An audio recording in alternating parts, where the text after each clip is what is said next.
Ante Anna, luto na gyud. Luto ng akong utang nilaw-oy nga kalabasa o kamunggay. Karon magkuha lang ko diri agamay.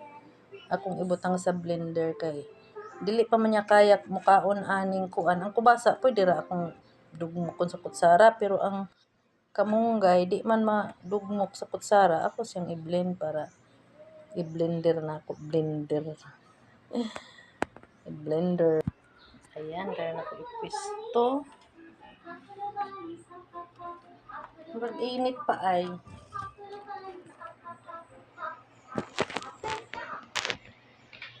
Try.